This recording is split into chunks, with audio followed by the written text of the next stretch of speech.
कल्पना कीजिए, आज हम जिस दुनिया को देखते हैं, जिस जमीन पर हम चलते हैं, एक समय था जब उसका कोई अस्तित्व नहीं था। आज से 4.5 अरब साल पहले, यानी 4.5 बिलियन ईयर्स अगो, यह वह समय था जब न पृथ्वी थी, न चांद और न ही हमारा सूरज। इस जगह पर सिर्फ सन्नाटा था, और था गैस और धूल का एक विशाल अंतहीन बादल, एक मोलिक्यूलर क्लाउड।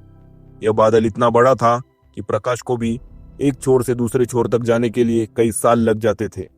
यह बिल्कुल शांत था, एकदम सोया हुआ, हाइड्रोजन, हेलियम और मरे हुए तारों की बची कुची धूल का एक कब्रिस्तान। लेकिन ब्रह्मांड में शांति ज्यादा देर तक नहीं रहती। करोड़ों मील दूर एक विशालकाय तारे ने अपनी आखिरी सांस ली और उसमें एक महाविस्फोट हुआ, एक सुपरनोवा। उस विस्फोट से निकली ऊर्जा की एक लहर एक सुनामी की तरह अंतरिक्ष में दौड़ी। जब यह लहर हमारे उस सोए हुए धूल के बादल से टकराई तो उसने सब कुछ बदल दिया।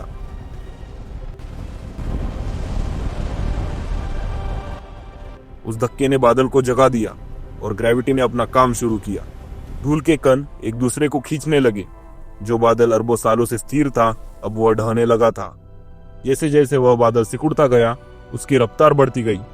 ठीक वैसे ही जैसे एक डांसर अपने हाथ सिकुड़ते है तो वह तेजी से घूमने लगती है। देखते ही देखते वह बेढंगा बादल एक प्रोटोप्लैनेटरी डिस्क में बदल गया, एक धूल और गैस की घूमती हुई तश्तरी। और इसके ठीक केंद्र में प्रेशर और गर्मी इतनी बढ़ गई कि एक नए तारे का जन्म हुआ। वो था हमारा सूरज, यानी सन। उस वक्त सूरज आज जैसा शांत नहीं था।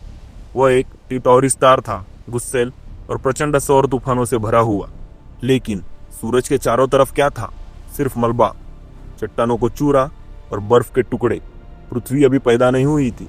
यहाँ भौतिकी का एक अजीब खेल शुरू हुआ। अंतरिक्ष में ग्रेविटी कम थी, इसलिए धूल के कण आपस में टकराकर बिखरने के बजाय चिपकने लगे।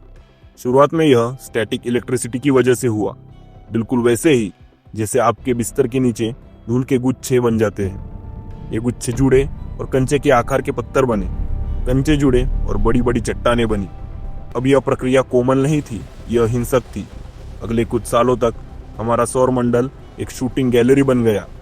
शहर के आकार की चट्टानें, जिन्हें हम प्लैनेटेसिमल्स कहते हैं, एक दूसरे से बंदूक की गोली से भी तेज रफ्तार से टकरा रही थी। इसे एक्रीशन कहा जाता है। हर टक्कर के साथ पृथ्वी बड़ी होती गई। जो चट्टानें नहीं जुड़ी वो नष्ट हो गई। यह एक तरह का ब्रह्मांडीय नरभक्षण, यानी कॉस्मिक कैनिबलिज्म था। पृथ्वी अपने रास्ते में आने वाली हर चीज को खा रही थी और उसका आकार बढ़ता जा रहा था। इस निरंतर बमबारी से इतनी गर्मी पैदा हुई कि पूरी पृथ्वी पिघल गई। कल्पना कीजिए, एक ऐसी दुनिया कि जहां कोई जमीन नहीं थी, कोई समुद्र नहीं था। पूरी पृथ्वी एक लावे का महासागर थी। तापमान हजारों डिग्री था। इसी नरक जैसी गर्मी में पृथ्वी के भीतर एक बहुत बड़ी घटना घटी, जिसने हमारे ग्रह का भविष्य तय किया। इसे वैज्ञानिक द आयन कैटास्ट्रॉफ, यानी लोह महाविपत्ति कहते हैं।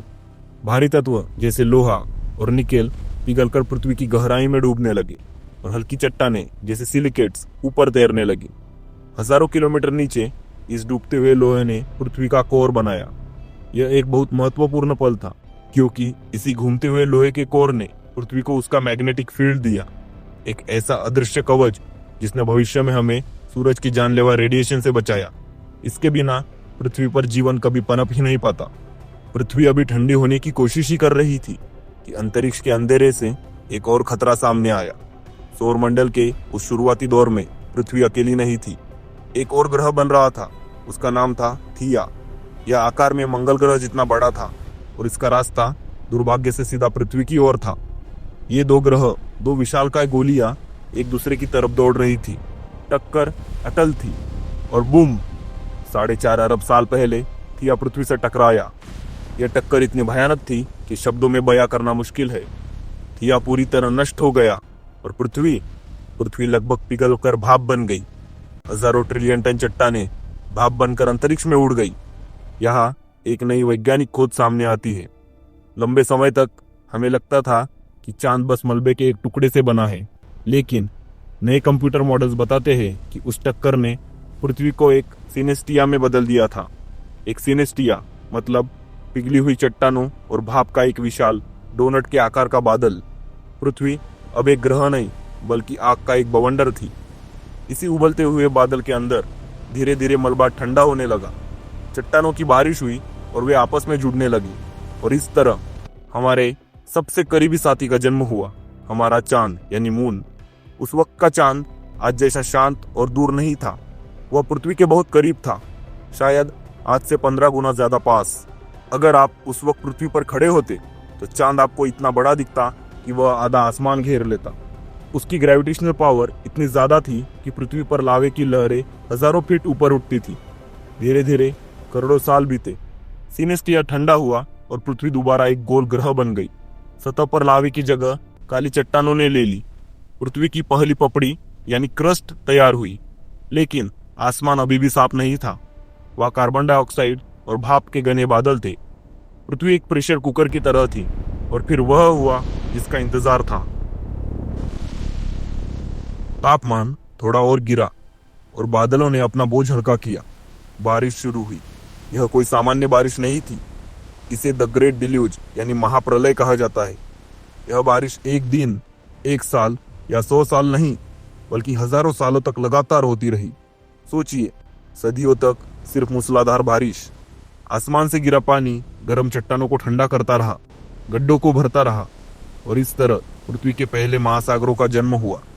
लेकिन रुकिए, इतना पानी आया कहां से? सालों तक वैज्ञानिक मानते थे कि कॉमेट्स बर्फ लेकर आए थे, लेकिन नई डीप रिसर्च कुछ और इशारा करती है। पानी बाहर से नहीं आया, वह पृथ्वी के अंदर ही था। जब पृथ्वी बनी थी तो जिन पत्थरों से यह बनी उनमें हाइड्रोजन और ऑक्सीजन पहले से कैद थे। इसे इंट्रिंसिक वाटर कहते हैं। पृथ्वी ने अपना पसीना बहाया और वही पसीना समंदर बन गया। अब मैं आपको एक ऐसी तस्वीर दिखाना चाहता हूँ जो आपकी कल्पना को तोड़ देगी। आज हम पृथ्वी को ब्लू मार्बल यानी नीला ग्रह कहते हैं, लेकिन अगर आप 4 अरब साल पहले यहाँ आते तो आपको नीला रंग कहीं नहीं दिखता। आपको दिखता एक हरा महासागर। जी हाँ, हरा। उस समय पानी में ऑक्सीजन नहीं थी, लेकिन लोहा यानी आयरन बहुत था। ज्वालामुखी समुद्र में भारी मात्रा में पिघला हुआ लोहा उगल रहे थे। जब सूरज की रोशनी इस लोहे वाले पानी से गुजरती थी तो वह हरे रंग में चमकता था। और ऊपर आसमान, वह भी नीला नहीं था, वह ऑरेंज यानी नारंगी था। हवा में नाइट्रोजन के साथ मीथेन गैस की मात्रा बहुत ज्यादा थी। सूरज की रोशनी इस मीथेन से टकराकर एक नारंगी हेज पैदा करती थी, बिल्कुल वैसे जैसे आज हम सैटर्न ग्रह के चांद टाइटन पर देखते हैं। एक हरी जमीन और नारंगी आसमान, यह थी हमारी नन्ही पृथ्वी। इस अजीबोगरीब, जहरीली और उबलती हुई दुनिया में जीवन के लिए कोई जगह नहीं दिखती थी, लेकिन सतह के मीलों नीचे समुद्र की अंधेरी गहराइयों में कुछ पक रहा था। यहाँ समुद्र के फर्श पर हाइड्रोथर्मल वेंट्स थे, कुदरती चिमनियां जो पृथ्वी के पेट से गर्म पानी और खनिज उगल रही थी। यही वह जगह थी जहाँ एक चमत्कार हुआ। इसे अबायोजेनेसिस कहते हैं। इन चिमनियों की गर्मी और रसायनों ने मिलकर बेजान तत्वों को जोड़ना शुरू किया।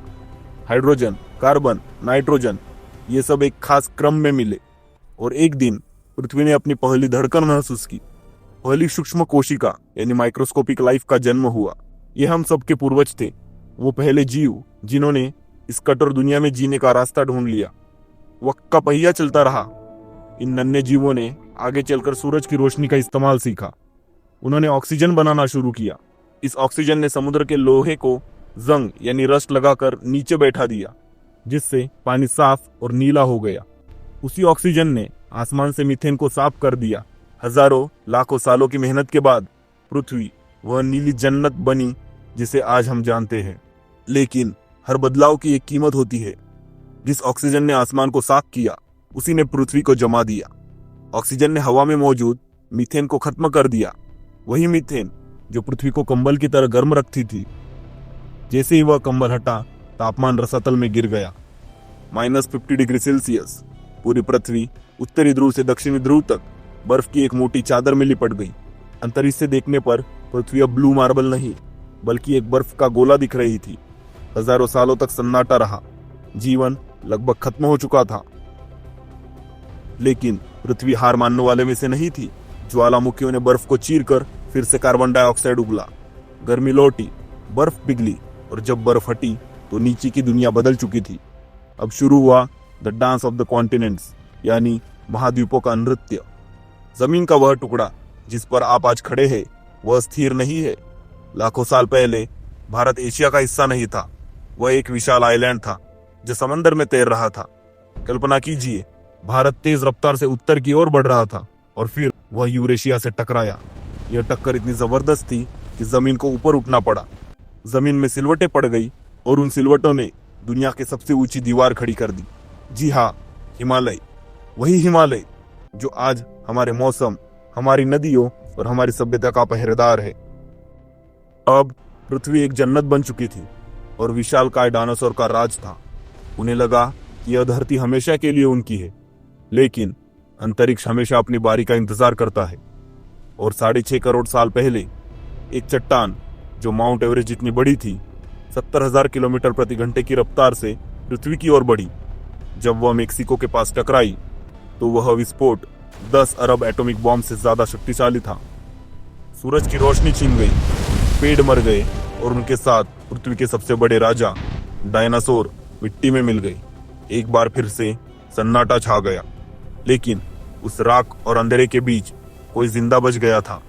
जमीन के नीचे छिपकर रहने वाले छोटे डरपोक जीव, हमारे पूर्वज। डायनासोर के जाने से उन्हें मौका मिला। उन्होंने बाहर निकलना सीखा, पेड़ों पर चढ़ना सीखा और फिर 2 पैरों पर चलना सीखा।